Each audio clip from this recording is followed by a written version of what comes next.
The Galactic Coalition had ruled the stars for 10,000 years.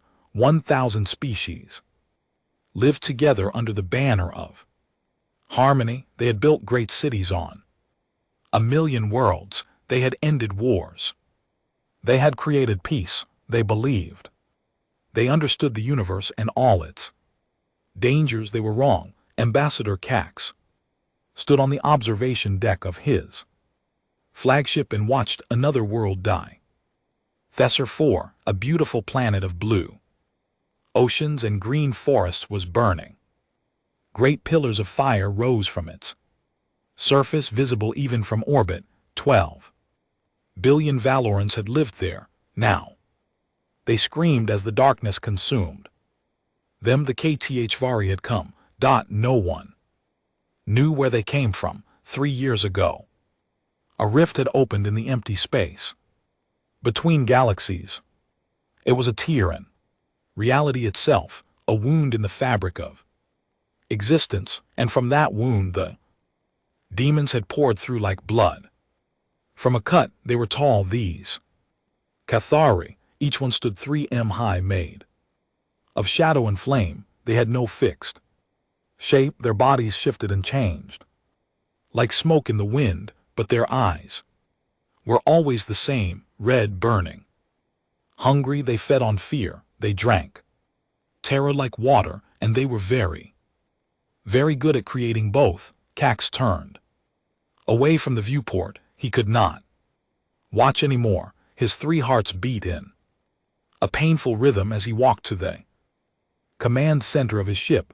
Officers moved around him, their faces showing the same despair he felt. Status report, he said. His voice was tired. Commander Vitha looked up from her console.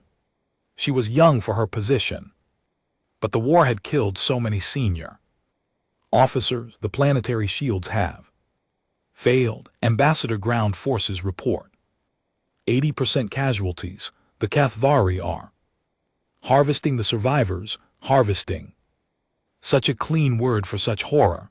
The Cathvari did not simply kill, they kept their victims alive as long as possible, feeding on their fear until nothing remained but empty shells. Any response from the Coalition fleet? Cax asked. The Sulfan Armada is still 3 days away. The Construct legions have been destroyed at the Caraxes Nebula. We are alone, Ambassador. Alone. The word hung in the air like a death sentence. Fax had seen so much death in these 3 years. He had watched the proud Valorian Empire lose half its territory.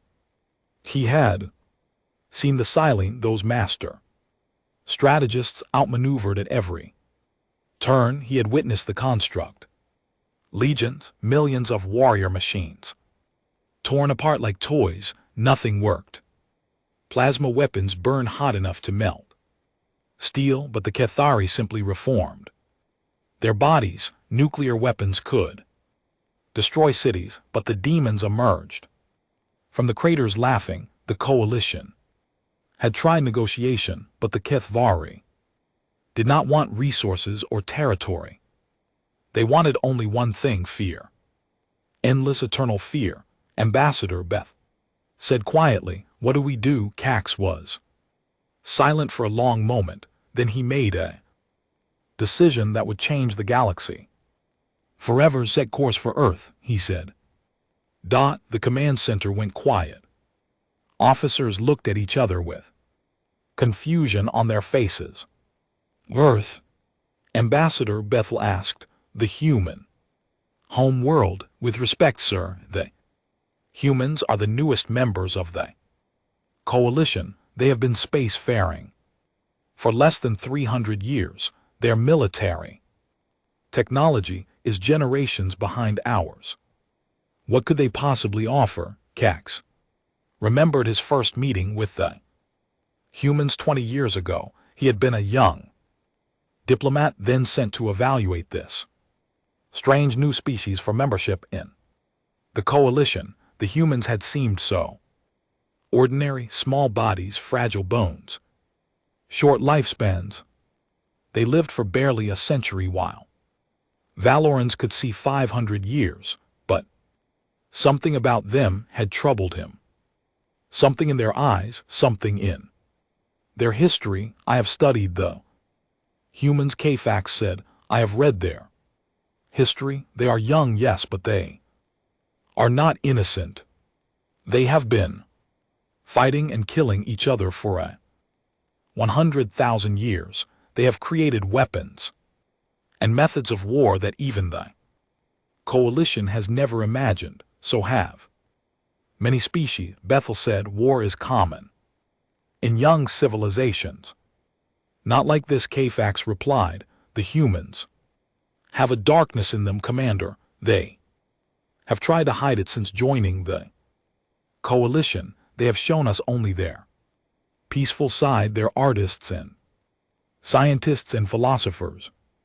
But I have seen the other side. I have read about their world wars, their genocides, their instruments of torture.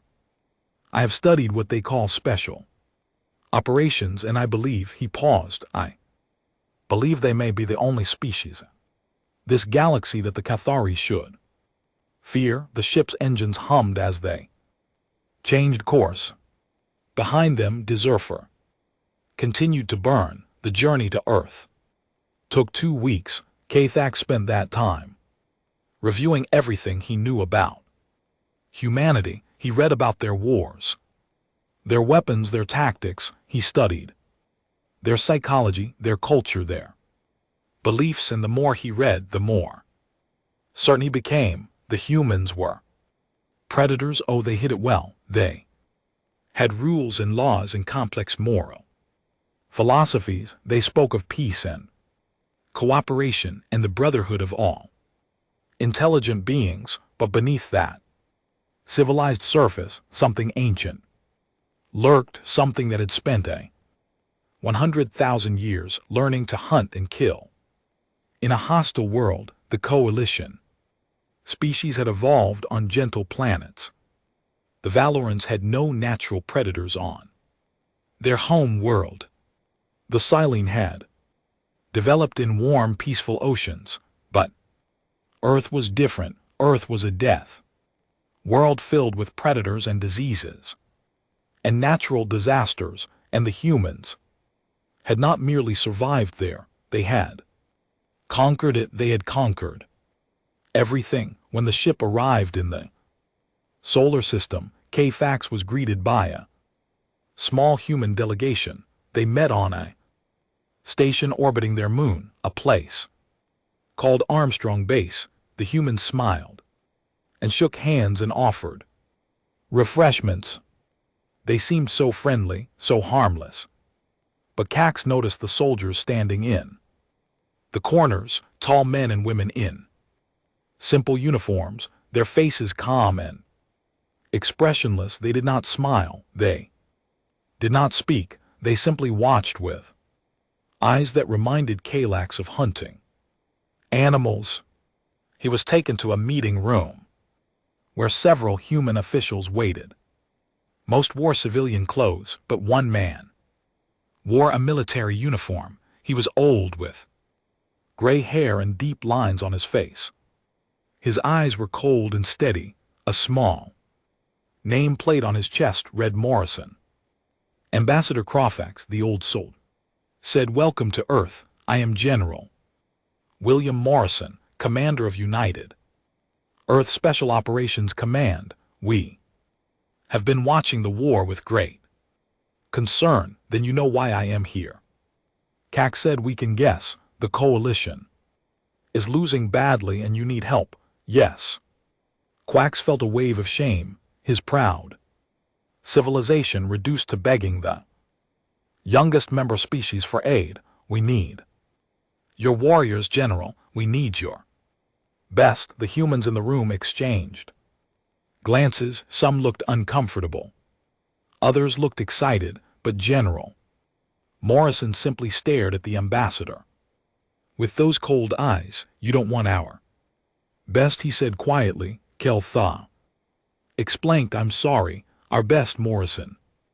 Repeated, you don't want them, trust me. On this, Ambassador, our regular military forces can provide support.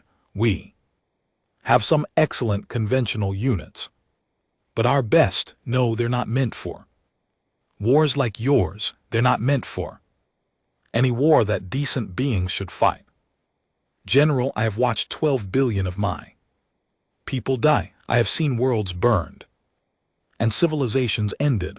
The Kethvari cannot be stopped by conventional forces. We need everything you have. Morrison was silent for a long moment. Then he leaned forward, his voice dropping to barely above a whisper. Ambassador, let me tell you about the people you're asking for. We call them Tier 1 operators.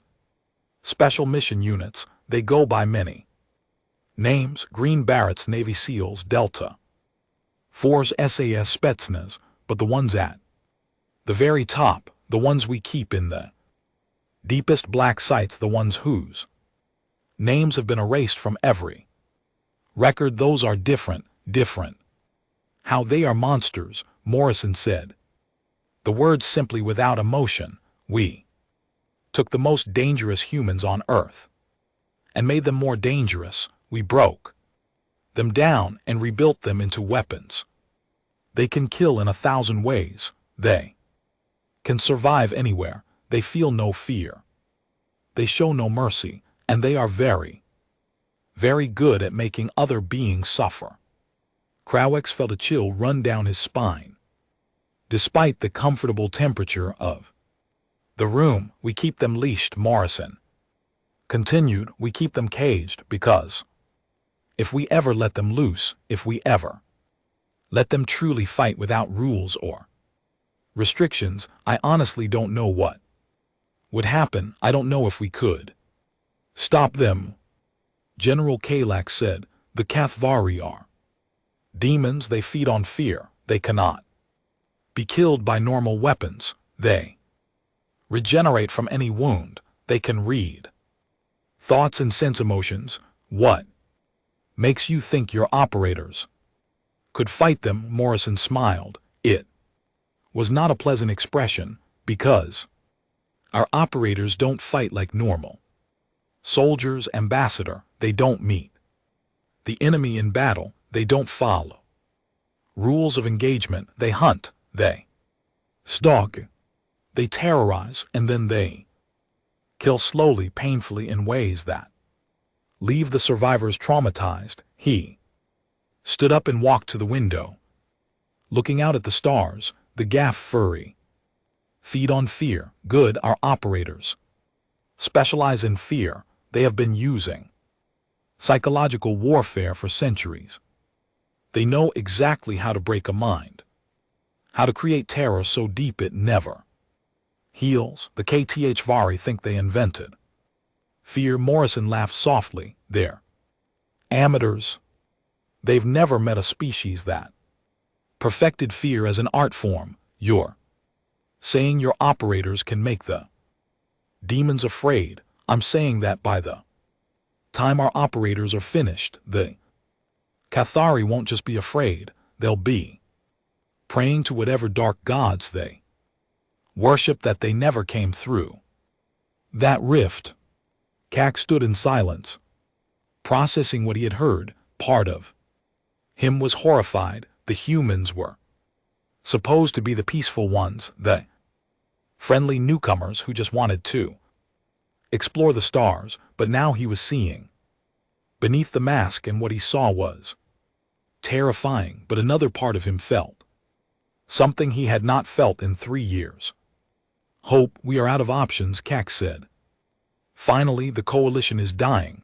The Kethvari will not stop until they have consumed every living being in this galaxy. If your operators can stop them, if there is even a small chance, then I must ask you to unleash them. Morrison turned back to face him. You understand what you're asking? Once we let them off the leash, the things they do, you won't be able to look at humanity the same way again.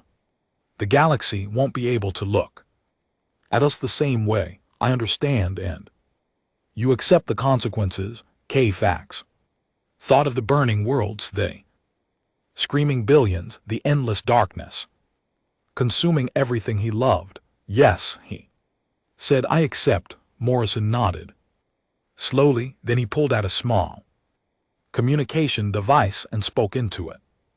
This is General Morrison. Authorization. Code Omega 77. Activate protocol. Nightmare. I repeat, activate protocol. Nightmare. All Tier 1 assets are to be mobilized immediately. The leash is off. He put the device away and looked at the ambassador with an expression that was almost sad. God help the Kefari, Morrison said, because humanity won't. Across Earth, encrypted signals traveled through hidden networks.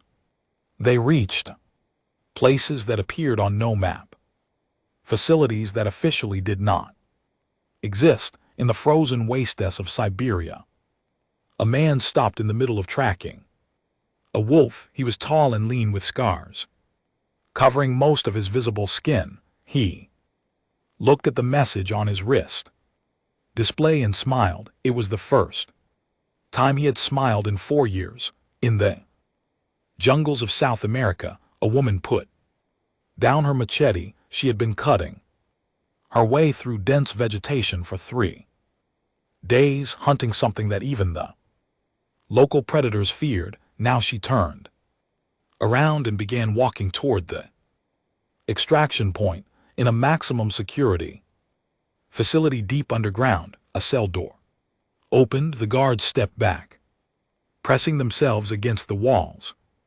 The man inside did not look dangerous. He was of average height with a forgettable face, but the guards knew what he was capable of. They had read his file. Some of them still had nightmares about it. Time to go back to work, the man said quietly. His voice was calm and pleasant, like a friendly neighbor. Where are they sending us? Space. One of the guards managed to say. You're going to space? The man's smile widened. Wonderful. I've always wanted to visit other worlds. Across the planet, the monsters awakened.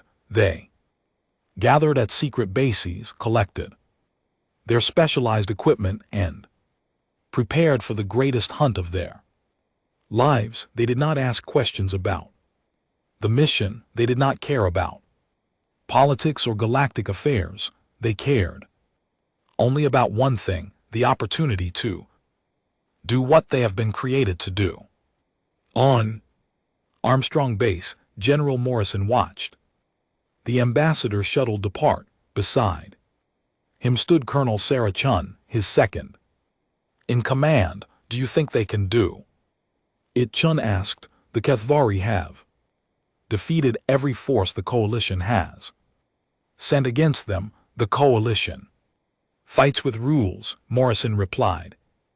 They have ethics and protocols and moral guidelines. Our operators have none of that. They will do whatever it takes to win, no matter how brutal, no matter how terrible. That's what worries me. Morrison nodded. It worries me too. But we don't have a choice. If the Kafir win, they won't stop at the coalition. Eventually they'll come for Earth, and I would rather unleash our monsters on them than wait for them to bring their darkness here. What do we tell the public? Nothing.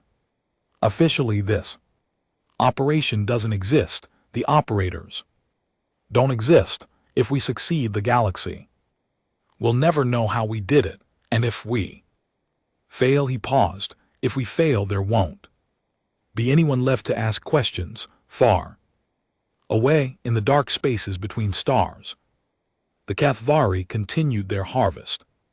They moved from world to world, feeding on the terror of billions. They believed themselves invincible. They believed they were the ultimate predators, the apex of evolution. They had never met humans before, not Really, they had seen the small, fragile creatures at the edges of coalition. Space, they had missed them as weak, unimportant, easy prey for when they greater civilizations had fallen. They were about to learn how wrong they were. The first transport ships carrying the operators left Earth orbit on a cold Tuesday morning. They traveled in silence, these men and women who had been transformed into something beyond human. They did not joke or talk or play games to pass the time. They simply sat in the darkness thinking about the mission ahead. Master Sergeant Elena Voss was among them. She had been an operator for 15 years. She had done things in those years that would drive a normal person insane, but she was not normal. She had not been normal since the day she was selected for the program. At age 19, she remembered that day clearly, the tests, the psychological evaluations, the instructors who looked at her and saw something different, something useful. You have a gift, they had told her, a rare ability to disconnect your emotions from your actions, to do terrible things without guilt or hesitation. Most people would call this a disorder. We call it a qualification. They had trained her, broken her, rebuilt her, and now she was one of the most lethal humans alive. She looked around at the others in the transport. 48 operators selected from the various Tier 1 units. Each one was a specialist in death. Together they represented the collective knowledge of 100,000 years of human warfare. The Cathvari had no idea what was coming, and by the time they understood, it would be far too late. The transport ship moved through space in complete darkness. No running lights, no communication signals, no indication that it existed at all.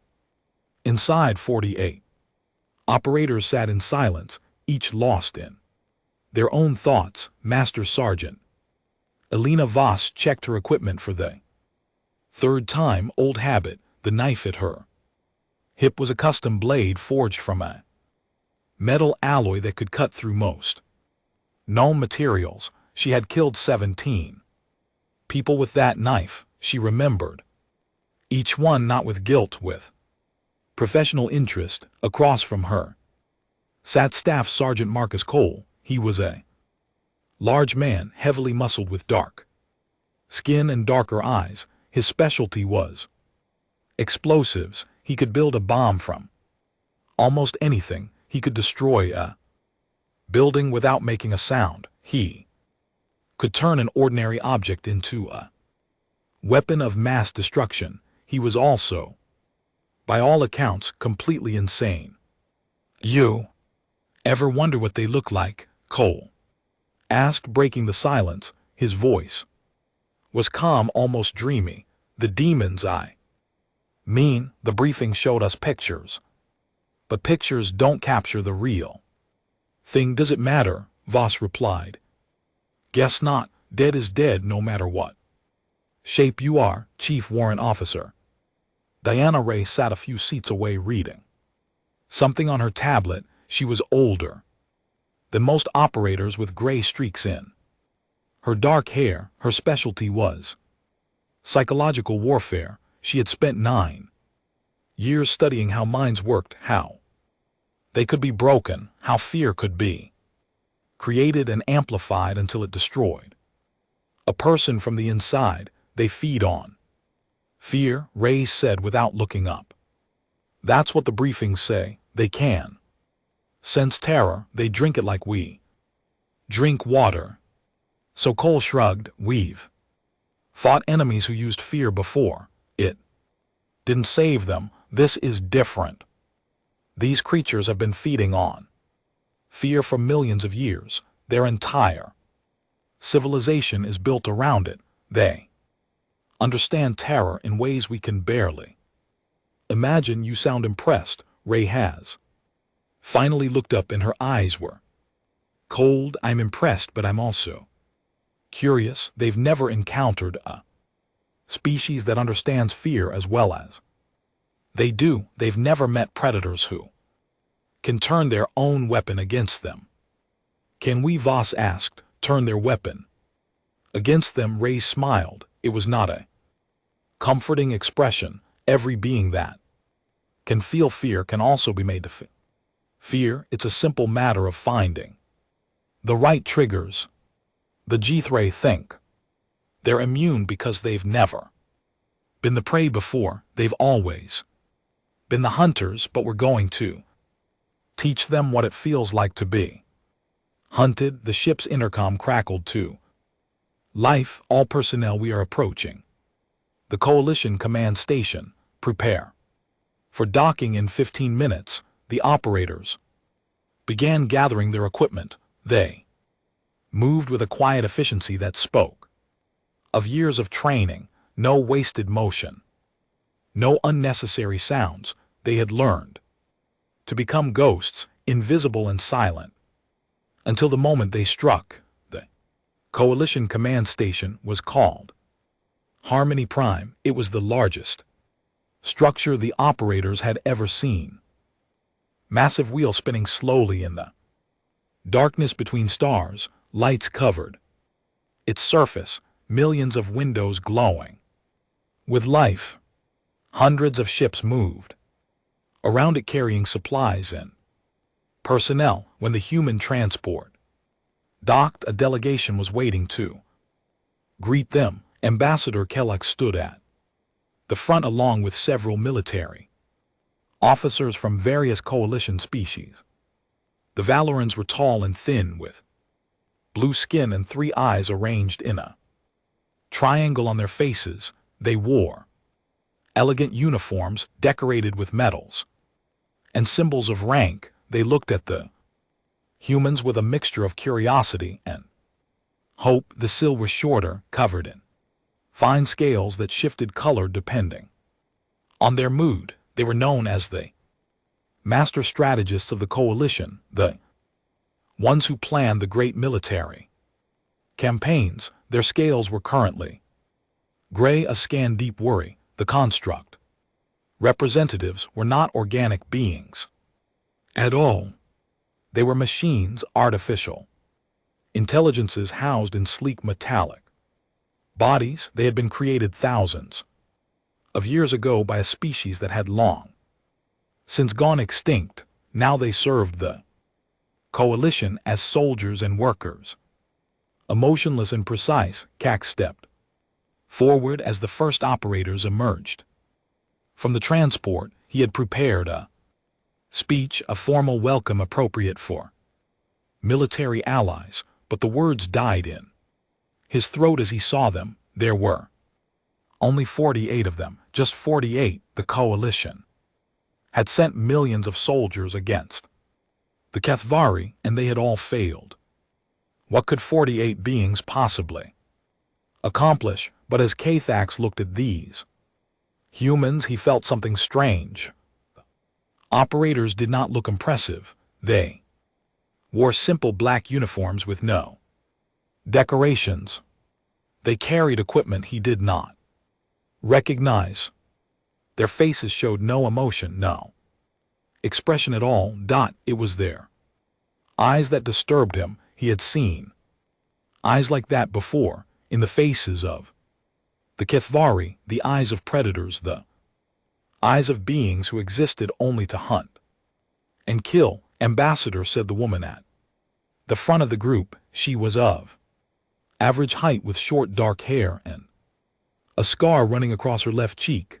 I am Master Sergeant Elena Voss. I will be leading this operation. Welcome to Harmony Prime. Master Sergeant Cax managed to say, we are grateful for your assistance. Save your gratitude. We haven't done anything yet. Voss looked around at the Coalition officers. I need to speak with your military commanders immediately. We require all intelligence on the Kethvari. Locations, numbers, Behavior patterns, weaknesses. Everything you have, of course we have. Prepared extensive briefings, not briefings, raw data, everything. Unfiltered, your analysts have been trying to fight this war with your strategies and your assumptions. We need to see the enemy through our own eyes. SciFiStories officer stepped forward, his scales shifting to an irritated yellow. Master Sergeant, I am Admiral Sithix, commander of coalition military forces. We have been fighting this war for 3 years. We have developed detailed strategies and tactical approaches. Surely your small team would benefit from our experience. Voss turned to look at him. The SciFiStories was twice her height and covered in armored scales. He had commanded fleets of thousands of ships. He had fought battles across dozens of star systems.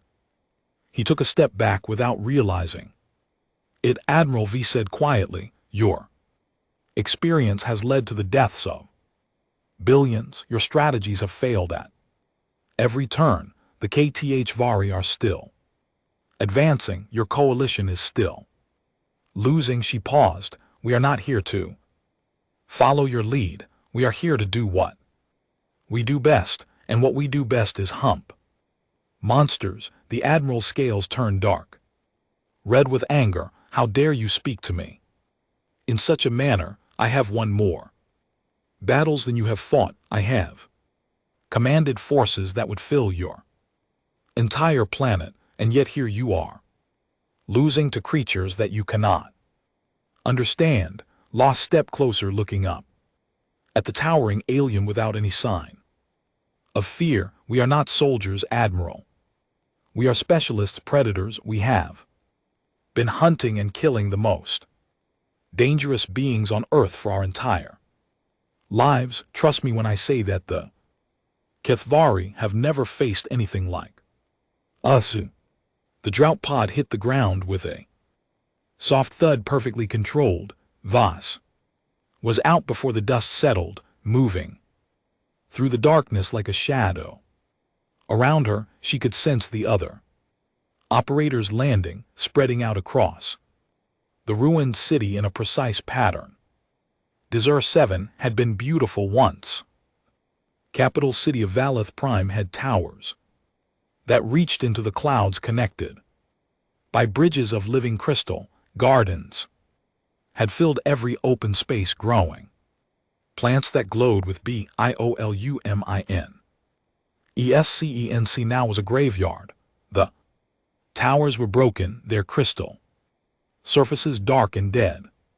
The gardens had become tangles of black thorns that seemed to reach for anything the past. The air smelled of ash and something else, something that reminded Voss of old blood, and everywhere the HFY moved. Voss could see them through her enhanced optics, tall figures of shadow and flame patrolling the ruined streets. They moved with arrogant confidence. These demons, they own this world now. They had nothing to fear. That was about to change. She activated her communication device, sending a single pulse to her team. It meant in position. Similar pulses came back from across the city. All 48 operators were in place surrounding the HFY stronghold like a noose waiting to tighten. The plan was simple. They would not attack directly. They would not try to fight through the demon defenses. Instead, they would hunt, pick off individual HFY one by one, create fear through mystery, through horror. Through pain. Voss spotted her first target, a lone HFY wandering through an abandoned residential district. It was smaller than most, probably a low-ranking beam sent on patrol duty. Perfect for a first kill. She moved closer, keeping to the shadows. The HFY could sense fear and hostile intent, so she emptied her mind. She thought of nothing, felt nothing. She became a void. invisible to the demons. Psychic senses, when she was close enough, she struck. Her blade went through the demon's neck before it knew she was there. The creature made a sound like tearing metal as its head separated from its body. Black ichor sprayed across the ground and the demon collapsed, but it was not dead. The Kethvari began to regenerate.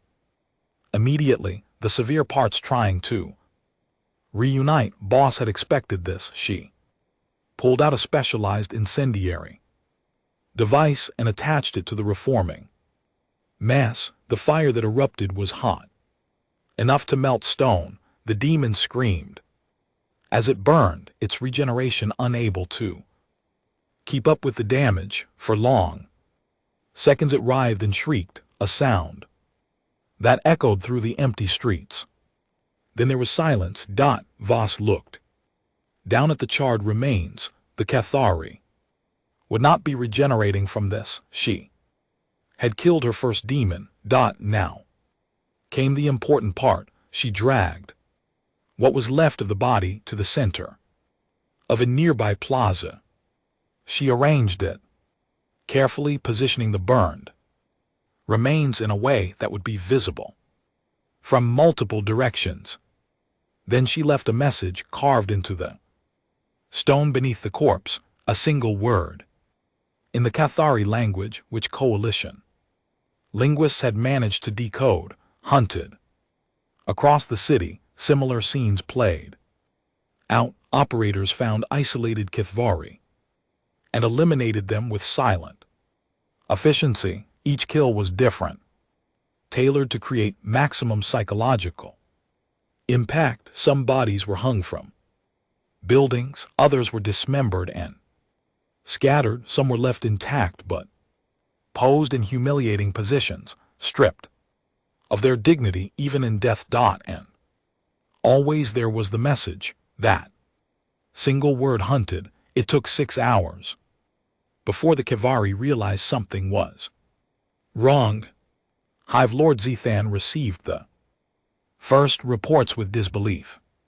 Centuries missing, patrol routes abandoned. When search parties were sent out, they found the bodies in the messages. Zephan was an ancient demon, one of the first to cross through the rift. He had existed for millions of years, feeding on the terror of 1,000 species. He had never felt fear. He barely remembered what the concept meant, but as he looked at the images his subordinates brought him, he felt something strange, a cold sensation in the center of his being, unfamiliar, unpleasant. What did this? He demanded. His lieutenants could not answer. Their psychic senses had detected nothing. No fear, no aggression, no mental signatures of any kind. It was as if the killers did not exist. Find them, Sethkan ordered. Find them and bring them to me. He did not realize how impossible that command would be.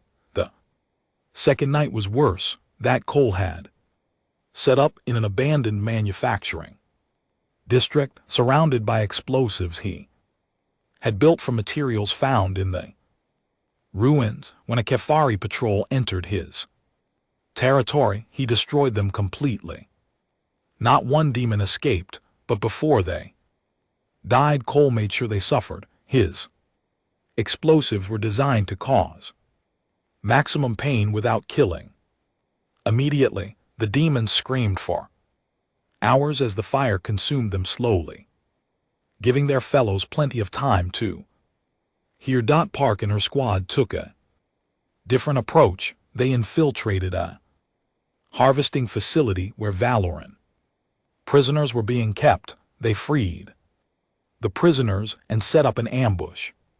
When the Kethvari guards came to investigate, they found their own weapons turned against them. The demons died badly, impaled on their own feeding apparatus. The message carved into the walls was, "Longer this time, we are coming for you." All Ray's worked alone, targeting the mental aspect of the operation. She had studied Cathari psychology extensively, and she knew their weaknesses. Demons believed themselves immortal, invincible. The idea of dying was almost incomprehensible to them. So she made sure they understood. She captured a low-ranking demon alive using techniques that would have horrified any civilized being. Then she began to teach it about mortality, about pain, about the endless dark that waited beyond existence. When she was finished, she released it.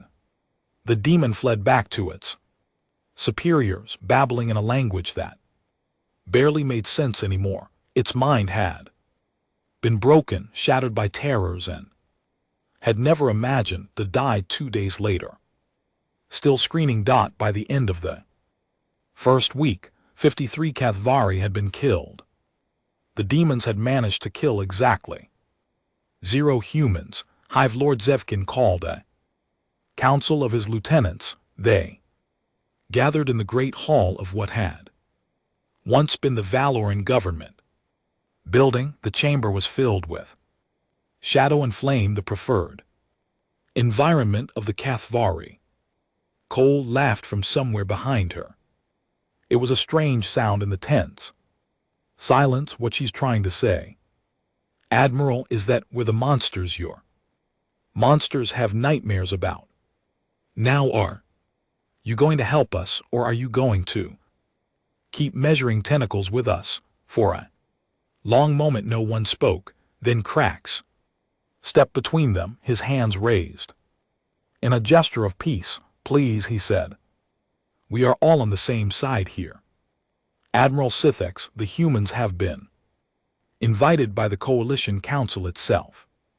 They have methods that may prove effective against the Cathari. Master Sergeant Voss, we will provide everything you need, full access to all intelligence, all resources, all support. Voss nodded. Good, then let's get started. Every moment we waste is another moment. The Cathvari used to grow stronger. The intelligence briefing took 12 hours. The operators sat in silence, absorbing data that had taken Coalition analysts years to compile. They watched videos of Cathvari attacks.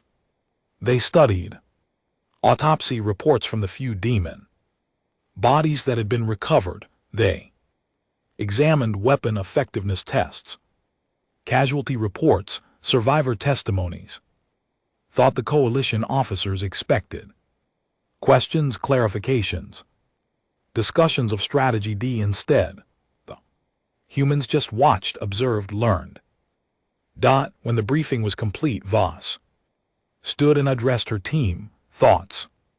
Cole spoke first. They regenerate, but not instantly. The footage shows it takes them several seconds to reform.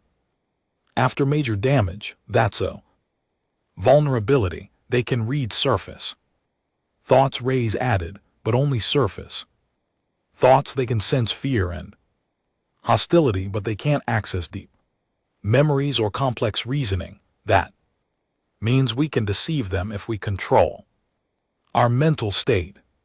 Another operator, quiet woman named Lieutenant Sarah Park, raised her hand. The survivor testimonies are interesting. Several mentioned that the Cathari seemed confused when victims didn't react with fear. One Valoran reported going into shock during an attack. The Kethi just stared at him and walked away because he wasn't giving them what they wanted.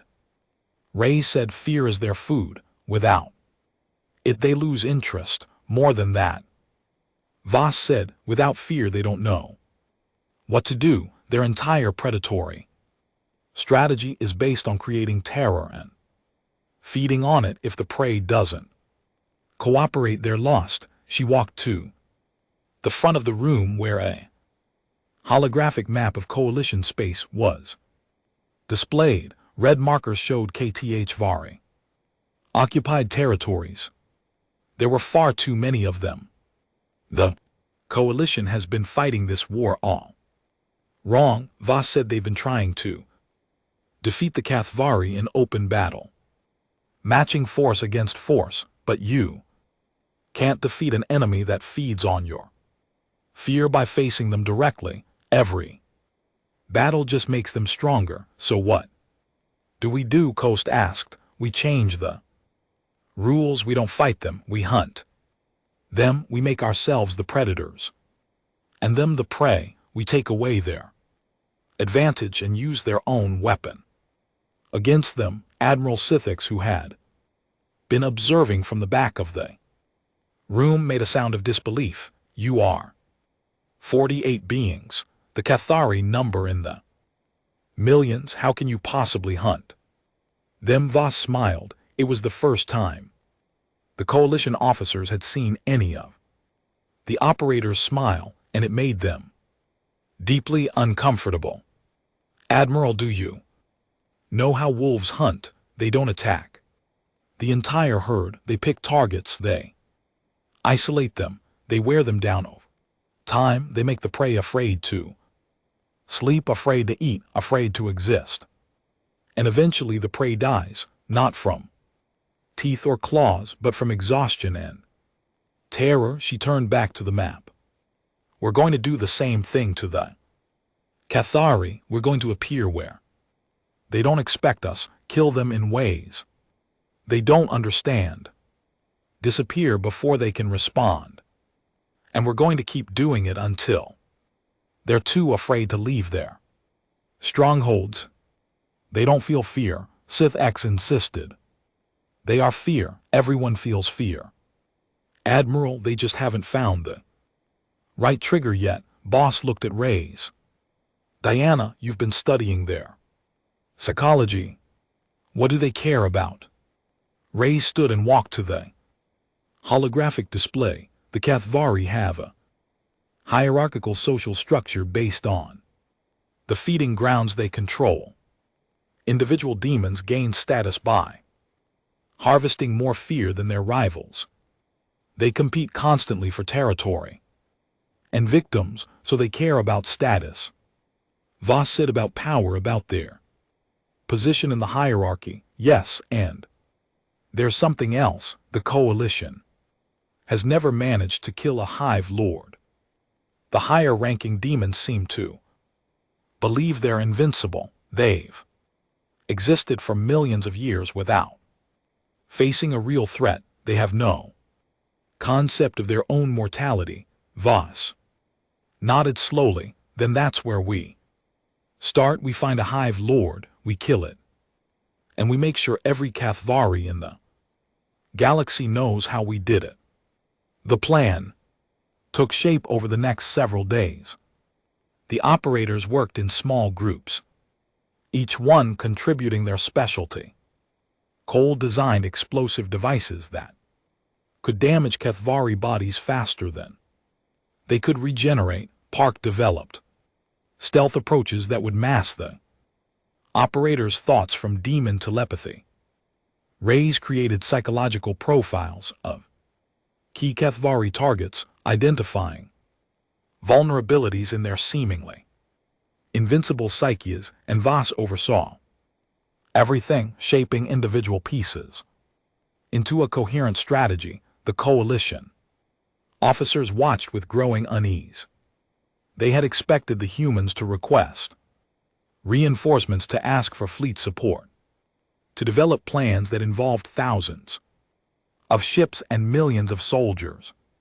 Instead, the 48 operators planned to assault a Cathvari held world by themselves. This is suicide, Admiral SciFiStories told Kfax privately. They are throwing their lives away. Perhaps the ambassador replied, but I have studied the humans, Admiral. They do not throw their lives away easily. They are planning something we do not understand, something that our military traditions cannot conceive of. And if they fail— Kfax was silent for a moment.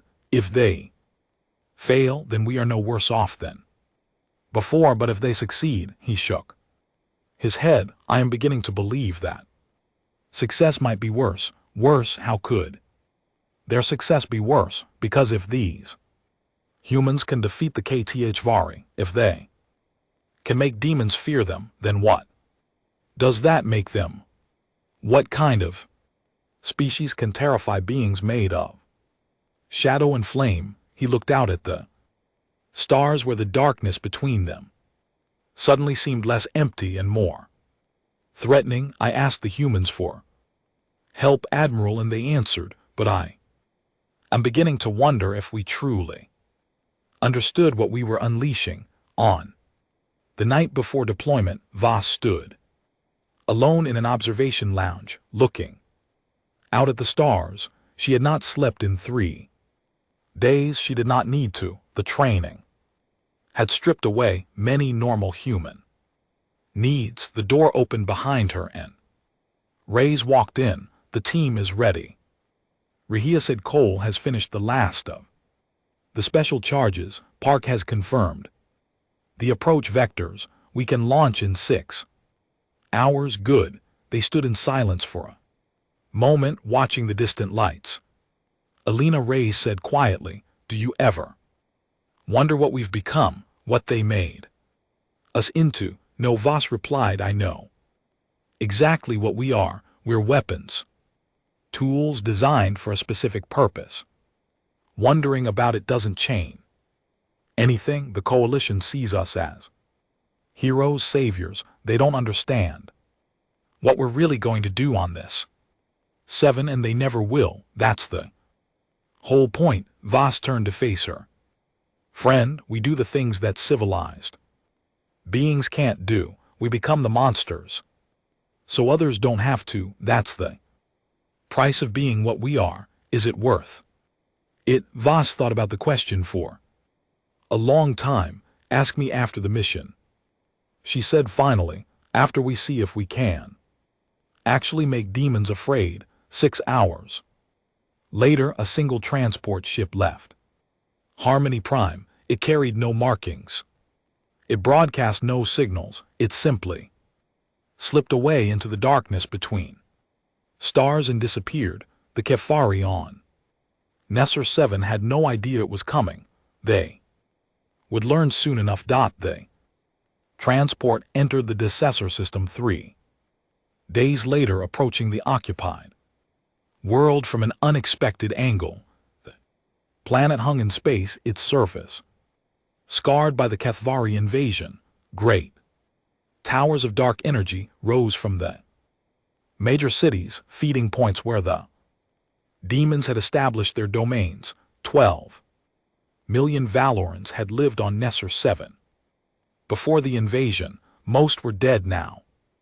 The survivors were kept alive in harvesting facilities, their fear extracted constantly to feed the occupying demons. It was a nightmare world, a planet of suffering.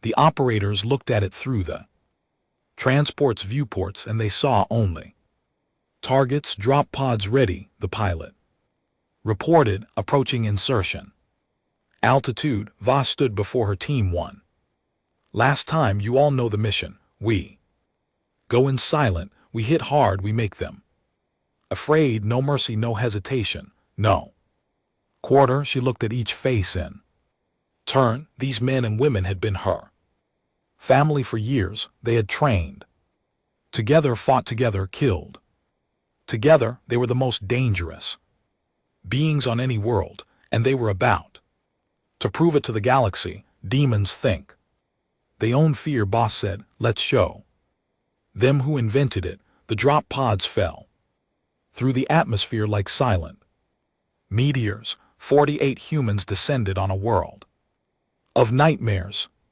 The nightmares were about to learn what real terror looked like. Report, Zephin commanded. Lieutenant Vextel stepped forward. She was one of the oldest demons on Decessor 7, with a reputation for cruelty that impressed even her foes, but her voice trembled as she spoke. 53 of our kind have been Destroyed, Hive Lord, we have found evidence of the attackers. They are small beings similar in appearance to the weak creatures we have encountered. At the edges of this galaxy, they call themselves humans. Humans, Zekin had heard the name before, a young species, barely capable of space travel.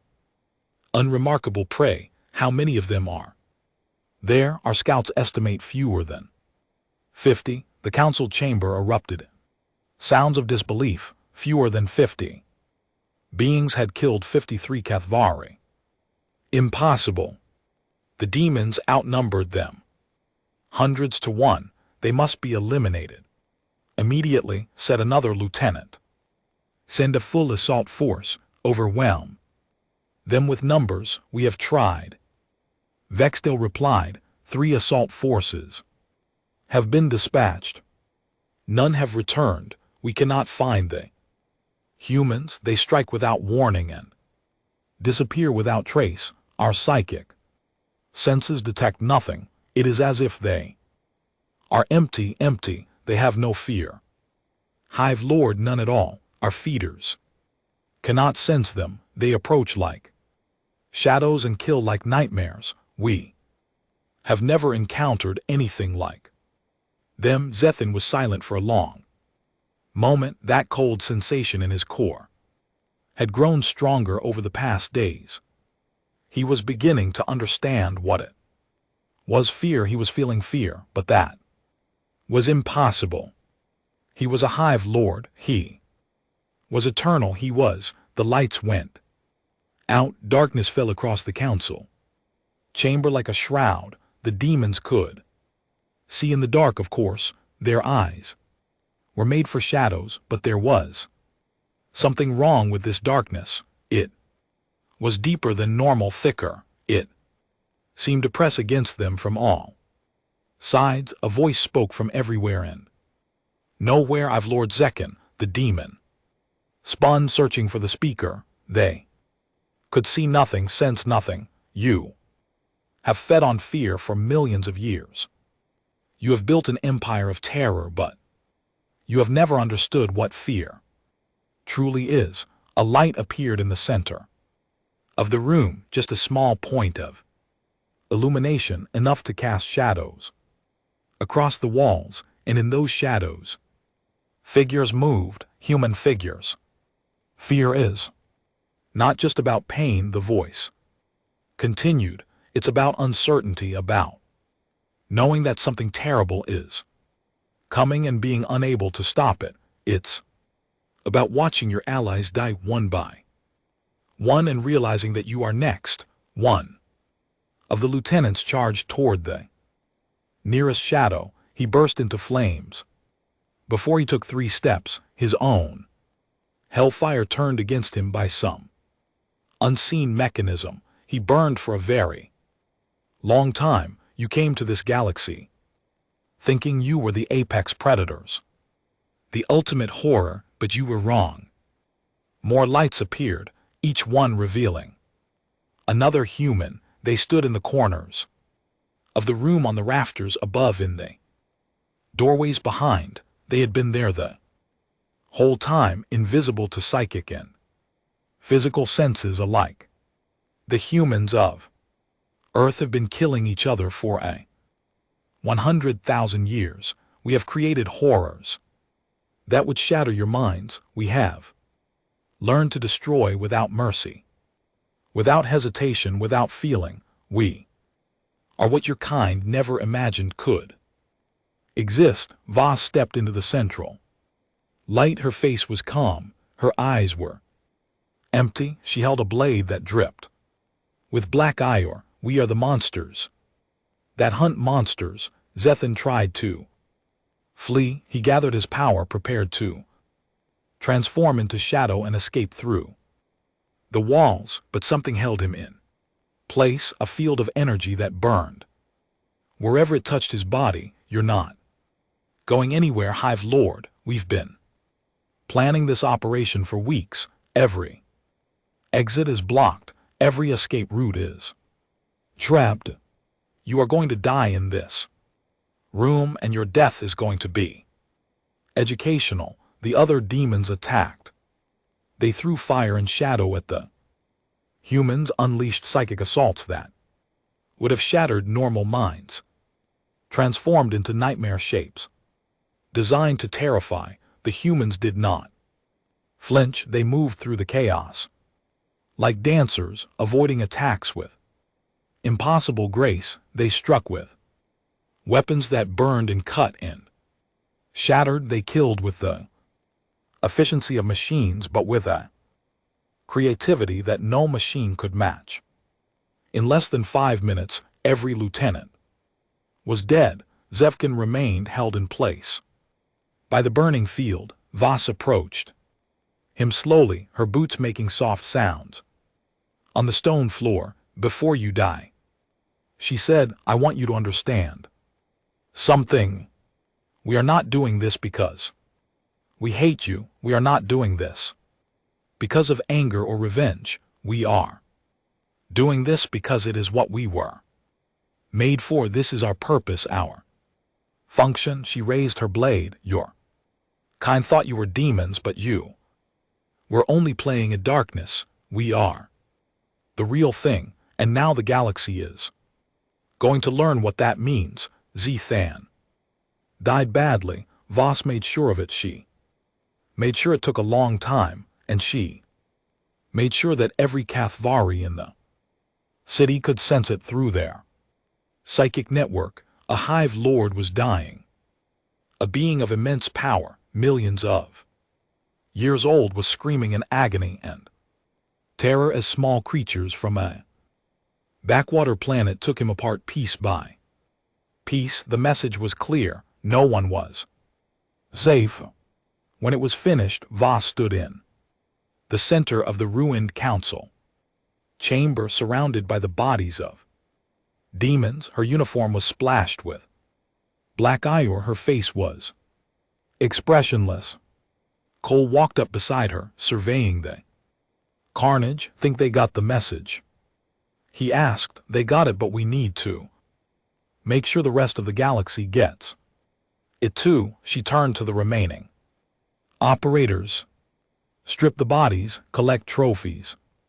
We're going to send them to every Kathvari stronghold in the sector. Let them see what happens when they face humanity. Is that necessary? Park asked. We've already won here. The demons are broken. It's not about this world, Voss replied. It's about every world. Kathvari share a collective consciousness. They communicate across distances. By now, every demon in the galaxy knows what happened here, but we need to reinforce the lesson. We need to make them so afraid that they never come back. She looked out at the ruined city, at the fires burning in the distance. We're not just fighting a war, we're creating a legend, a story that will spread through the Kathvari consciousness for generations. They need to know that humans are not prey. We are not victims. We are the things that hunt in the dark, the nightmares that nightmares fear. Tal nodded slowly. Then let's give them a story worth telling. Over the next 2 weeks, the operators systematically dismantled the Kathvari presence on Nesser 7. They freed the surviving Valorans from the harvesting facilities. They destroyed every feeding tower.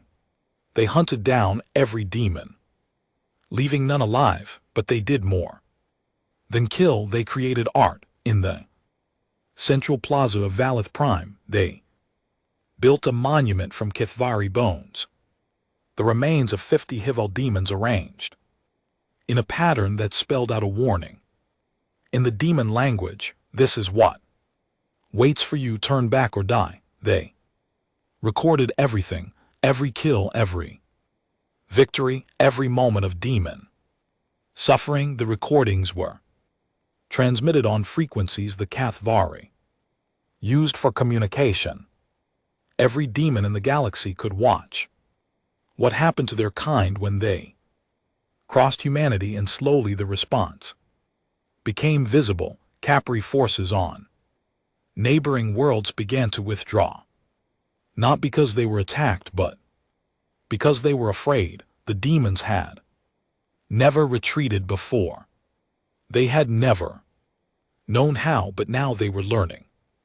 In the deep space between stars, ancient Kefari minds communicated in frantic whispers. They had existed for millions of years. They had consumed civilizations beyond counting. They had believed themselves eternal. Now they were afraid to sleep. When the operators finally left SR7, the world was free. The surviving Valorans emerged from hiding, blinking in the light of their sun for the first time in months.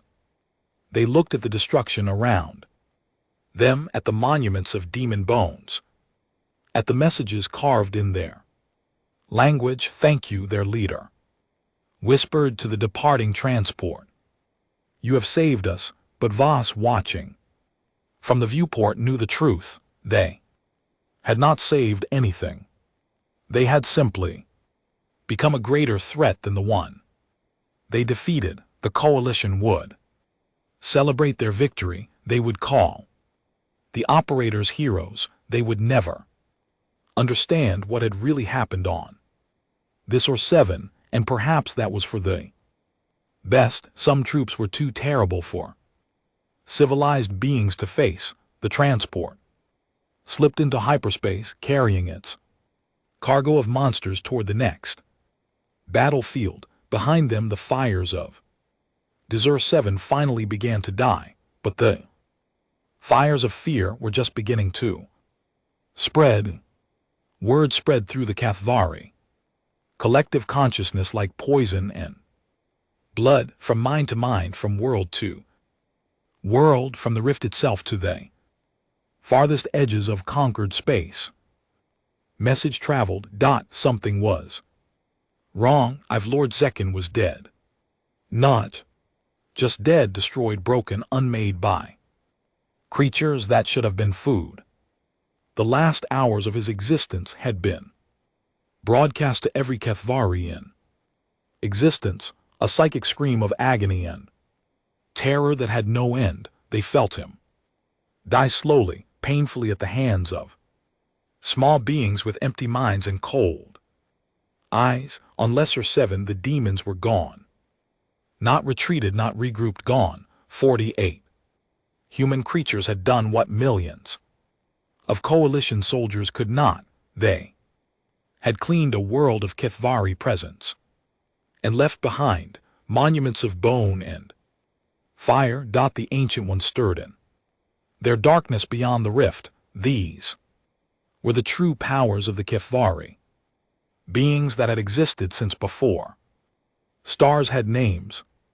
They watched through the eyes of their lesserkin and saw something they had not seen in eons.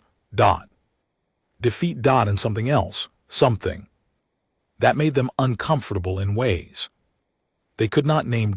Fear. In the great nest of Carl Prime, the largest Kavari stronghold in coalition space, Council of Hive Lords gathered. They came from a dozen conquered worlds, each one a master of terror, each one considered immortal and invincible. Now they huddled together like prey animals. Sensing a predator, the humans must be destroyed, said Hive Lord Methufax, the oldest of them. They have killed one of our own. They have insulted our kind. They must be made an example. And how do you propose we do that? Asked another. Lord, we cannot sense them. We cannot find them. They strike without warning and disappear without trace. 3 war fleets have gone to the 7, none have returned. Then we send more. We have millions of warriors. They have fewer than 50. Numbers will prevail. Numbers. The voice came from the back of the chamber. It belonged to Hive Lord Vexthal, one of the few survivors from Nesser 7. She had escaped the slaughter, by pure chance fleeing through a maintenance tunnel while her fellows burned. I was there. I watched our kind die by the dozens. Numbers mean nothing to these creatures. They do not fight. They hunt, they stalk, they appear from shadows and vanish into darkness. Sending more warriors will only give them more targets. Mathvek's form flickered with anger. Then what do you suggest? That we flee? That we abandon our conquests and run from lesser beings? I suggest we understand what we are facing. Vexthal moved to the center of the chamber. The coalition has studied humans extensively. They are a young species, but they have a history. Unlike any other, they have been killing each other since before they could speak. Their entire evolution has been shaped by violence and survival. So many species have violent histories. It does not make them threats to us. The humans are different. Their violence is not random. It is organized, systematic. They have developed methods of warfare that the coalition finds horrifying.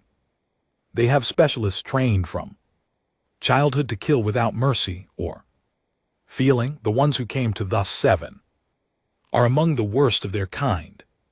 She pulled forward collection of data she had gathered before her escape. Images, recordings, reports. They call themselves special forces operators.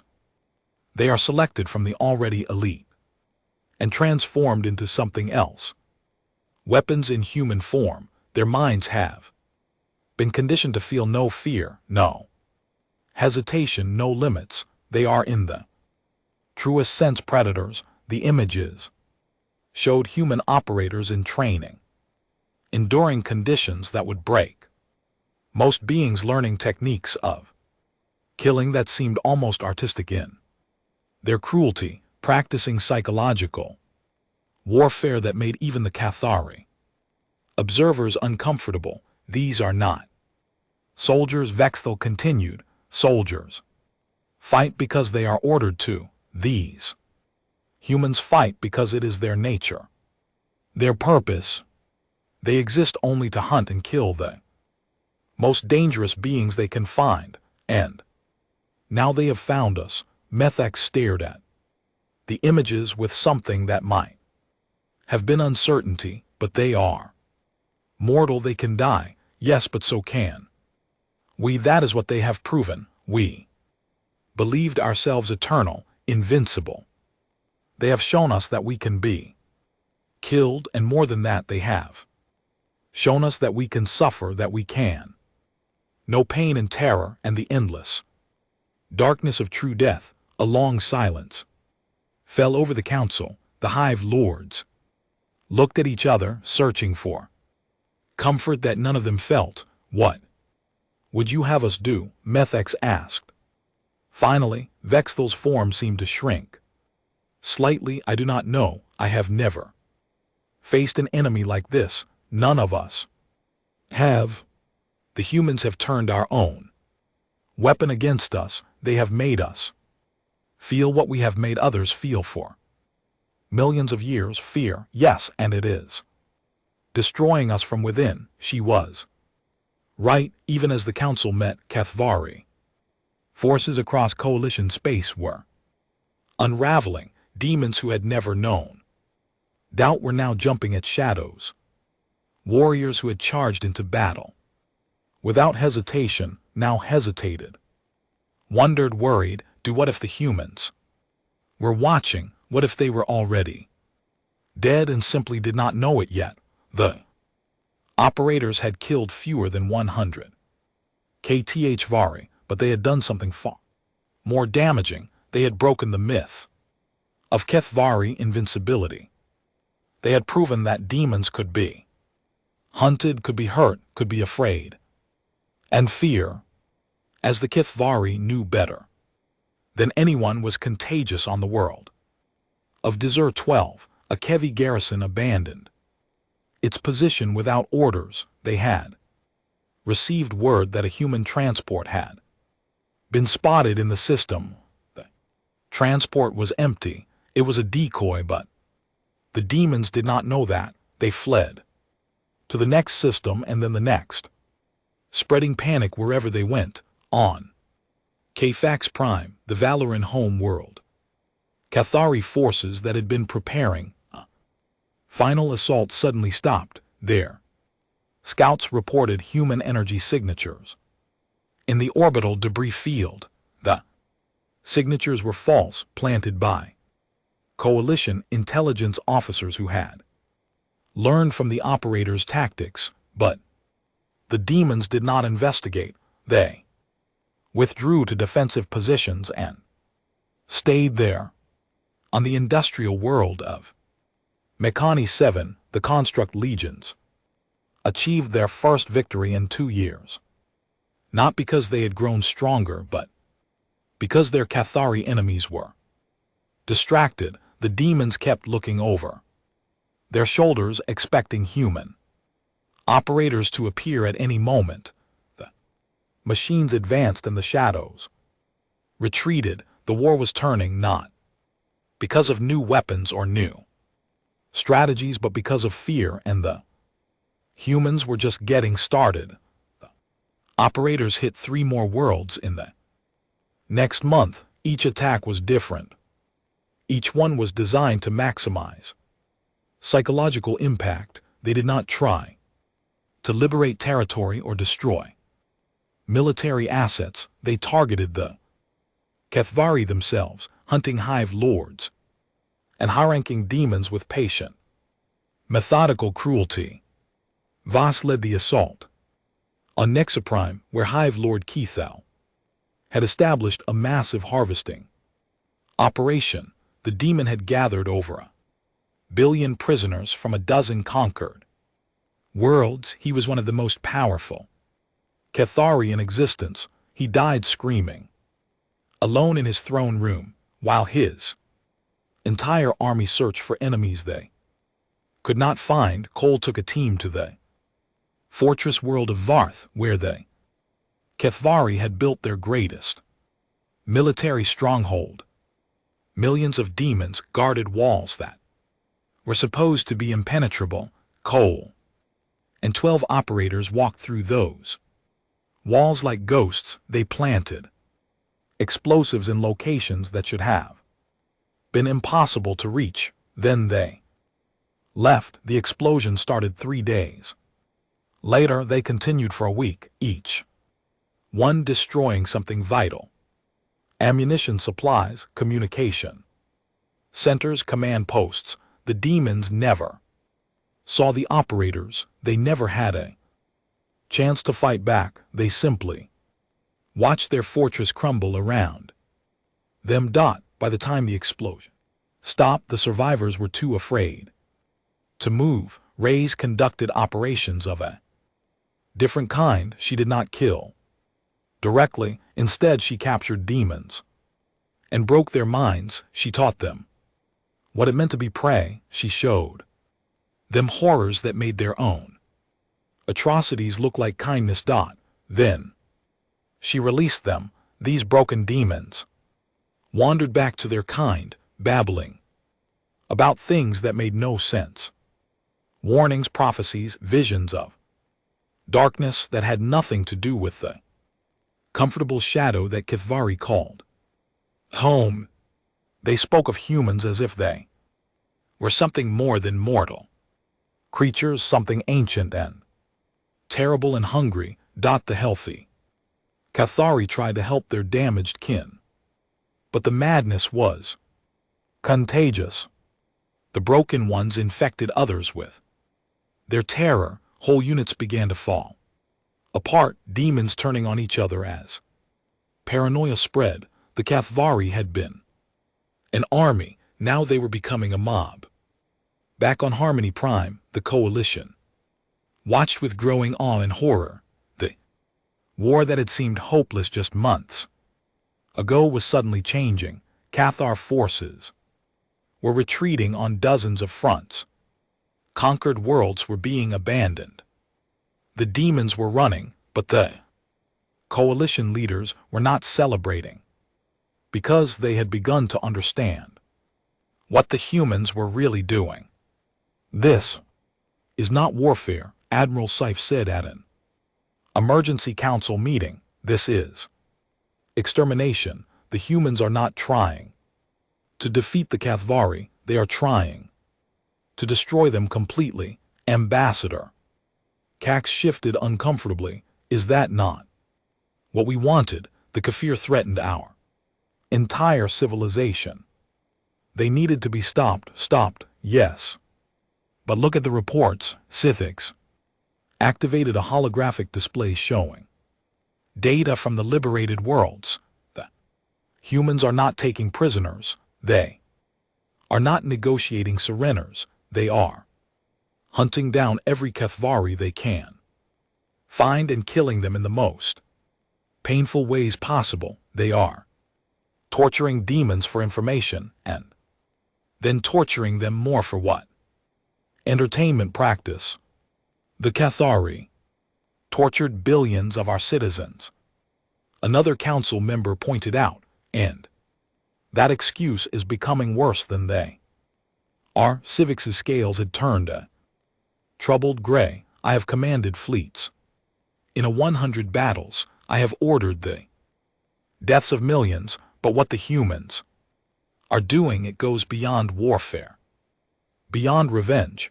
It is something else entirely. What would you have them do? Cax asked. Stop. The operators are the only ones who can fight the HFY effectively. Without them we return to losing. I understand that, but we need to consider what happens after the war. The humans will not simply disappear. When the demons are defeated, we have unleashed something we cannot control, and eventually we will have to deal with the consequences. The council fell silent. No one had a good answer. On the bridge of the transport ship, Voss reviewed the latest intelligence reports. The war was going well, better than she had expected. The Kathi were falling apart faster than she had predicted, their collective consciousness turning against them as fear spread from mind to mind.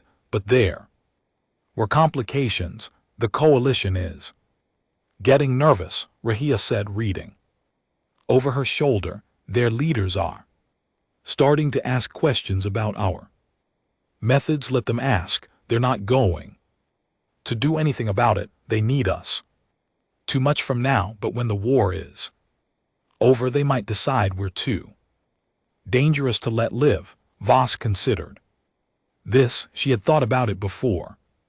Of course, the operators all had. They knew what they were.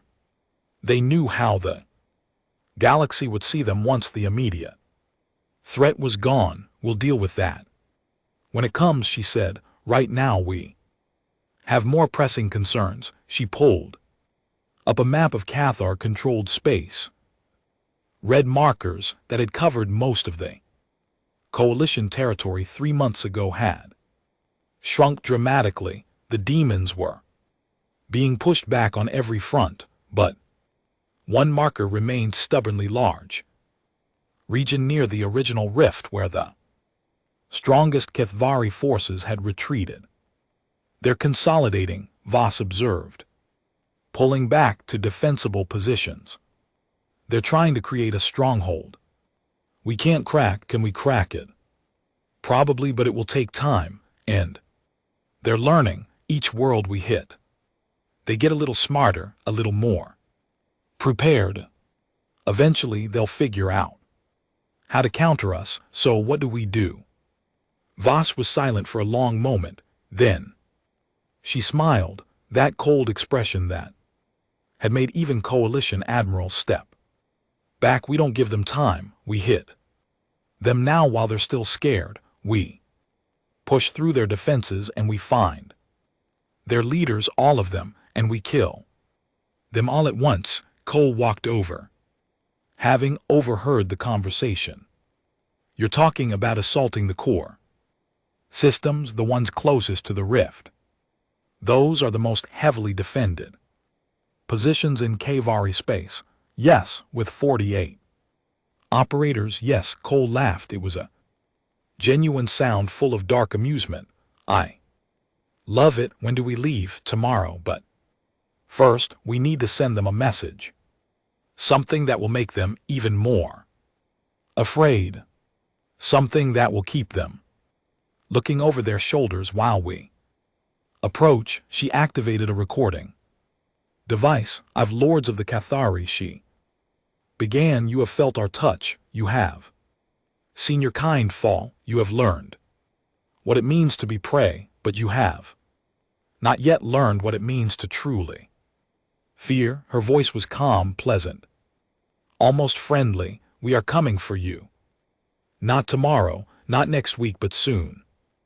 And when we arrive, there will be no escape, no mercy, no end to your suffering. You will beg for death long before we grant it. She paused, letting the words sink in. You thought you were demons. You were wrong. We are the darkness that darkness fears. We are the nightmare at the end of existence, and we are coming. She ended the recording and transmitted it on every frequency that Cathar used in the stronghold near the rift. Ancient Hive Lords received the message. They listened to the calm human voice promising horrors they could barely imagine. They felt the fear of their subordinates spreading through the collective consciousness, and for the first time in their eternal existence, they began to understand. They were not the apex predators. They had never been, and now the real monsters were coming to claim their throne. The operators prepared for their final assault. Weapons were checked and rechecked. Plans were reviewed and refined. Each team member knew their role, their target, their purpose. They did not speak of victory or survival. Those concepts had been stripped from them long ago. They spoke only of the hunt, the kill, the satisfaction of becoming the thing that monsters feared. Voss looked at her team, these men and women who had given up their humanity to become weapons. She felt something that might have been pride or might have been sorrow. It was hard to tell anymore. This is what we were made for, she said quietly. This is why we exist, to face the darkness and make it blink, to become the nightmare that ends all nightmares. She picked up her blade, the one that had killed so many demons. Let's go hunting. The transport entered hyperspace, carrying its cargo of killers toward the heart of demon territory. Behind them, the galaxy held its breath. The final battle was about to begin, and the Cathvari, who had believed themselves the ultimate horror, were about to learn what real horror looked like. It looked like 48 humans who felt no fear, and it was coming for them.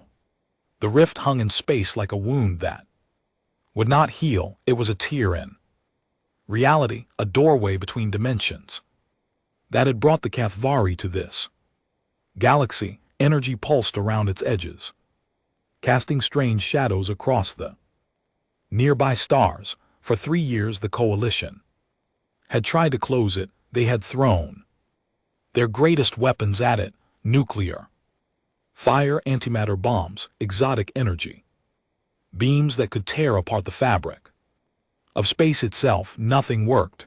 The rift remained open, a permanent reminder of the horror that had come through. But now things were different. Around the rift, the last Cathvari forces had gathered. Millions of demons, refugees from a dozen conquered worlds, huddled in defensive formations.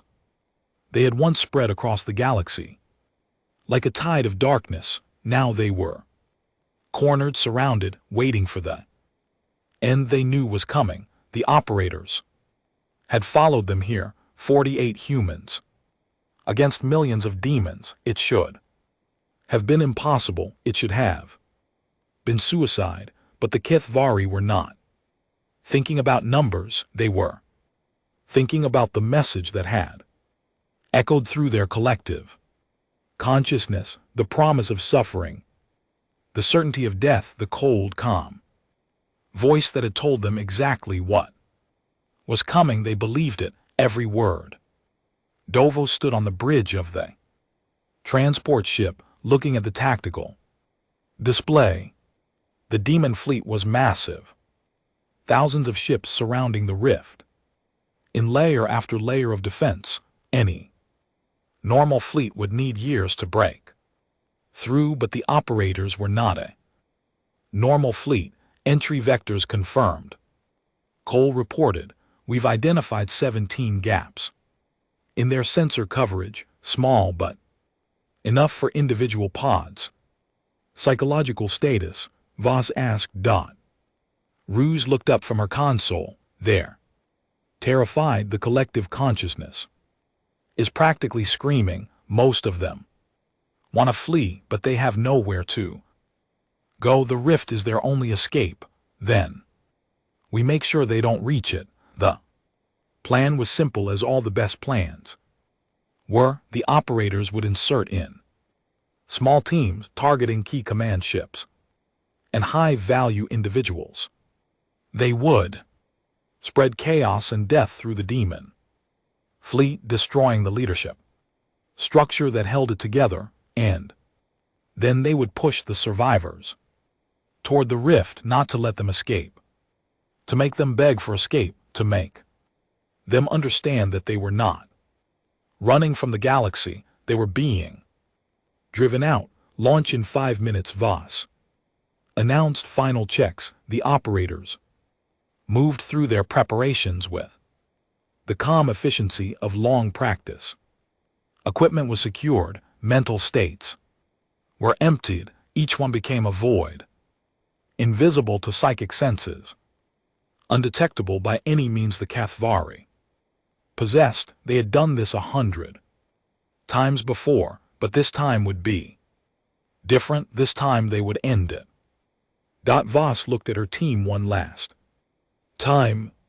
These men and women who have become her family, her fellow monsters. "We came to this galaxy to hunt demons," she said. "Today we finish the hunt. No mercy, no hesitation, no survivors, unless they flee through that rift and never come back." She paused. "It has been an honor to serve with you. Now let's go kill everything that moves." The pods launched in silence, 48 dark shapes dropping into the void. They slipped through the gaps in the sensor net like shadows through cracks in a wall. The demons never saw them coming. The first kill happened 17 minutes later. A hive lord on a command ship surrounded by 100 guards. The guards died first, cut down by weapons they could not see, wielded by enemies they could not sense.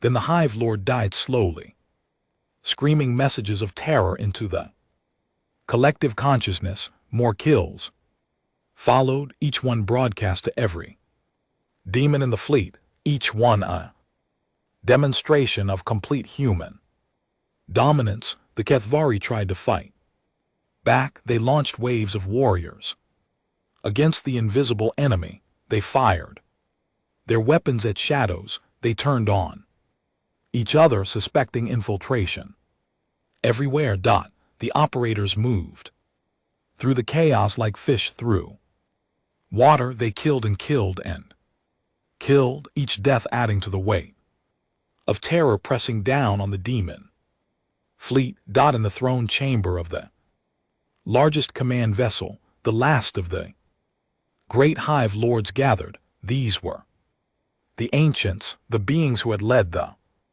invasion of this galaxy. They had existed for millions of years. They had conquered civilizations beyond counting. Now they were watching their empire die. "We must retreat," one of them said.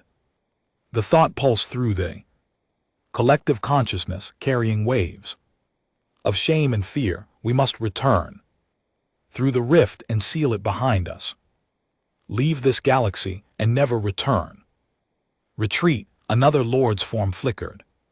With anger we are the Cathari, we do not run from prey, look around you.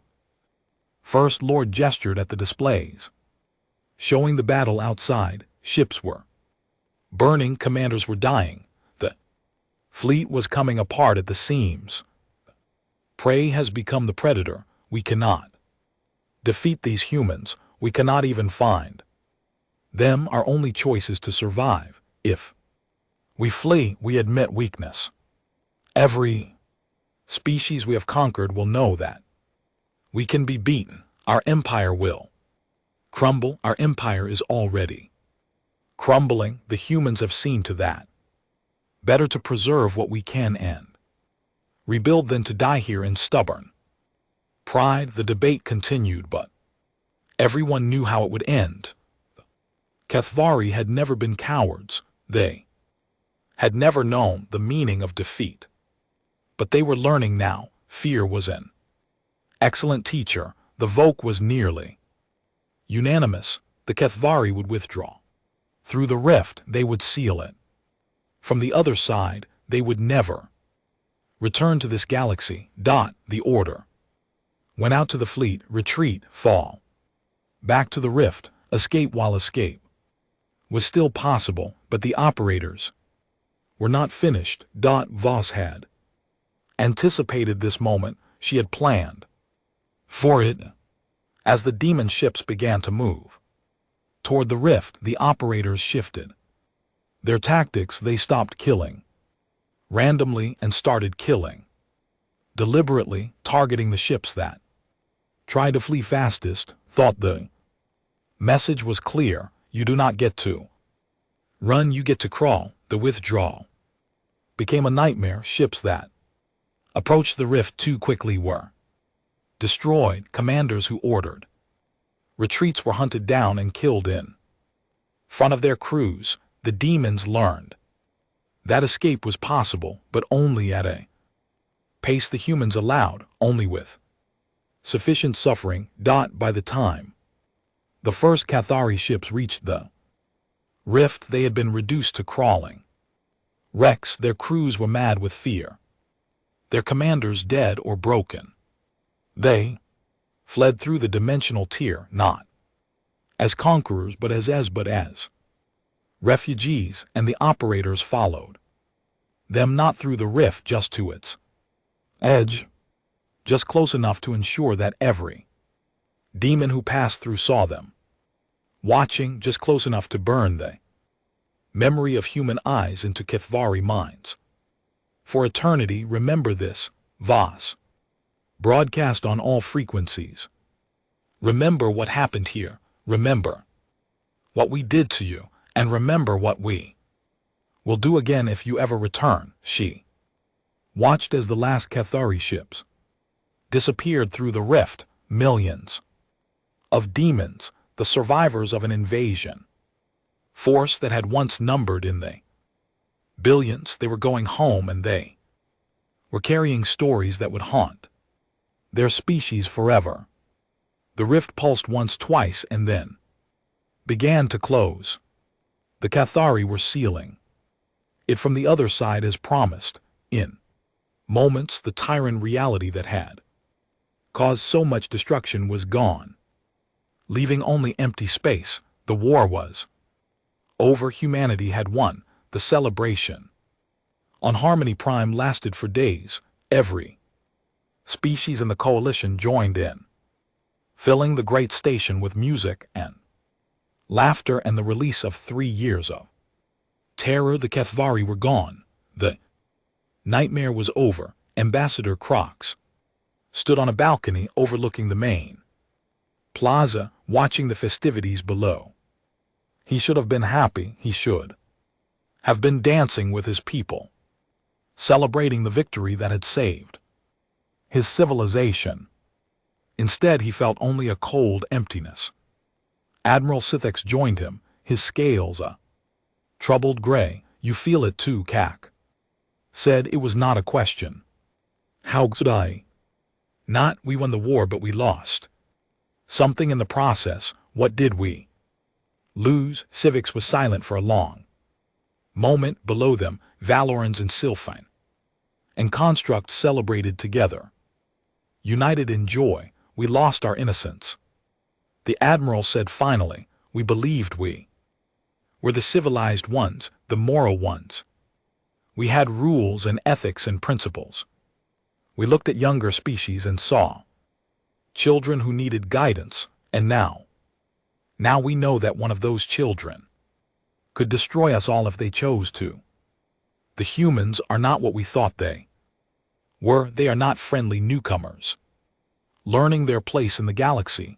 They are predators barely contained by their own laws, and we just gave them permission to stop pretending. Kelfax nodded slowly. He had known this.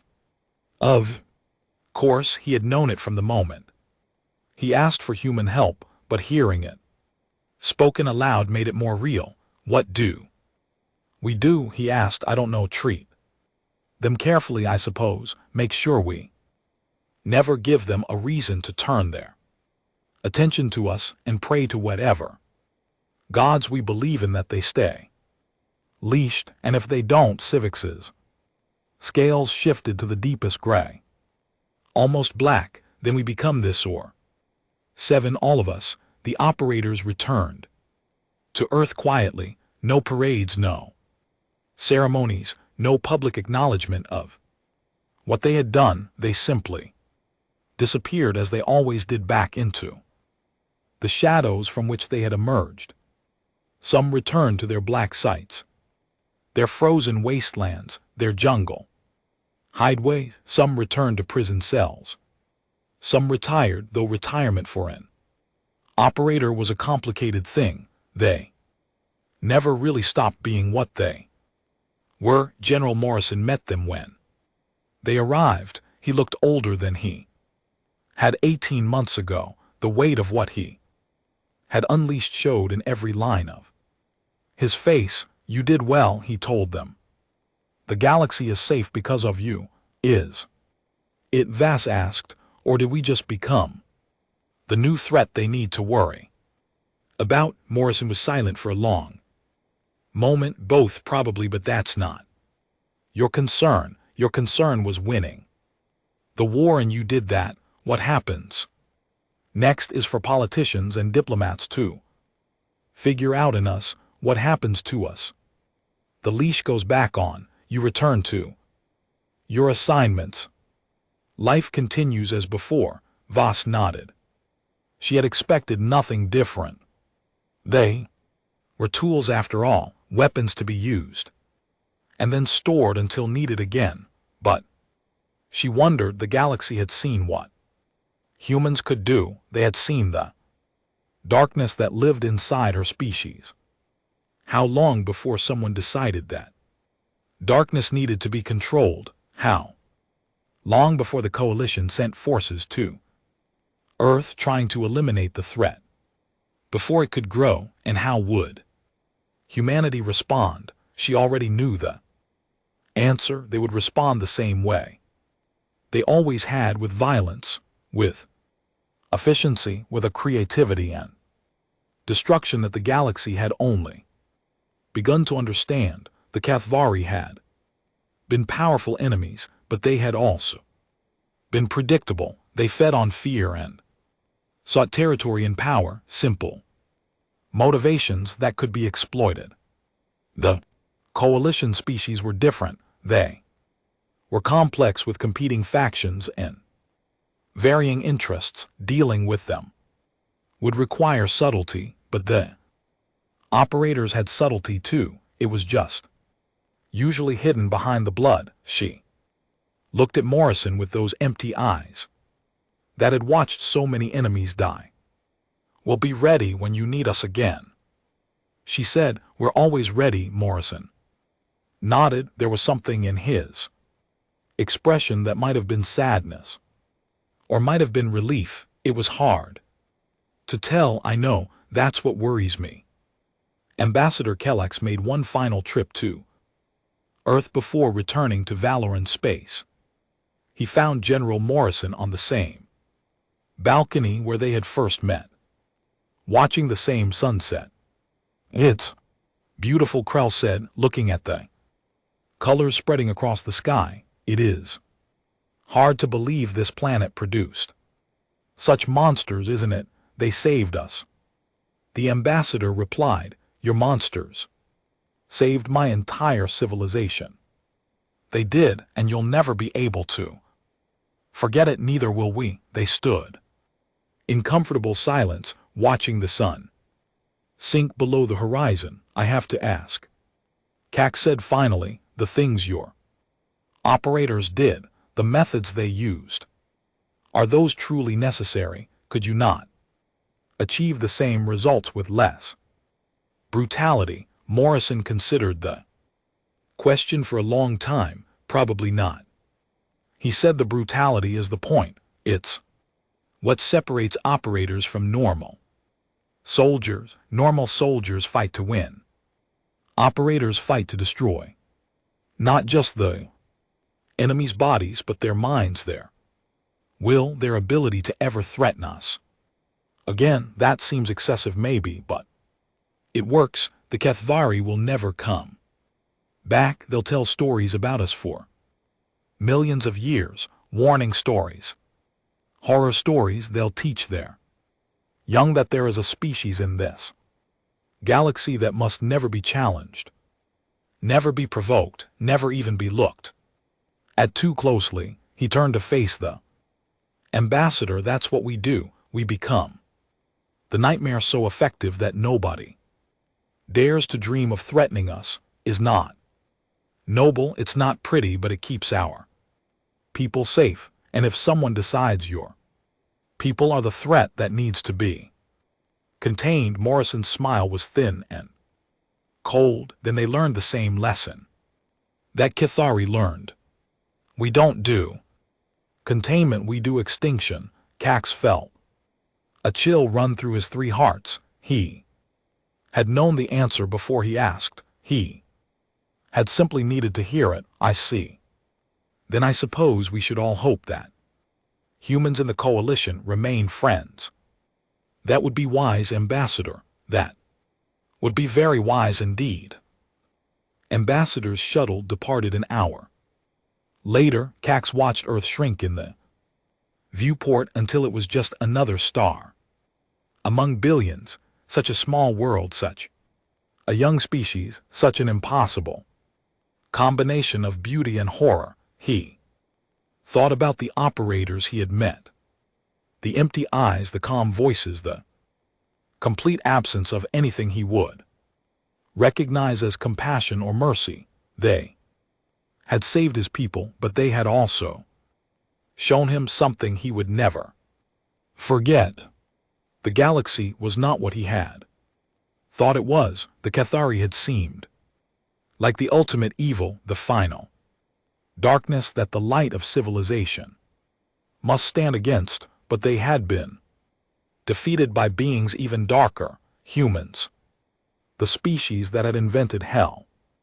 Before they ever met demons, the coalition would continue. The 1,000 species would rebuild and recover and eventually forget the terror of the Kethvari invasion. They would tell heroic stories about the war, sanitized versions that left out the worst details, but in quiet rooms, in classified briefings, in the nightmares of those who knew the truth. A different story would be remembered. The story of 48 humans who had broken an empire of nightmares, who had made demons beg for mercy, who had proven beyond any doubt that there was something in this galaxy more terrifying than creatures of shadow and flame, and that something was still out. They're still watching, still waiting, ready to hunt again if the need arose. Back on Earth, in a black site that appeared on no map, Elenovos looked up at the stars through a reinforced window. She felt nothing. She had not felt anything in years. That was the price of being what she was, but somewhere in the place where her humanity had once lived, something stirred. It might have been satisfaction. It might have been hunger. The demons were gone, but there would be other enemies. There always were, and she would be ready for them. They called themselves the Special Forces, the operators, the quiet professionals, but the galaxy had learned their true name, extinction, and they had earned every letter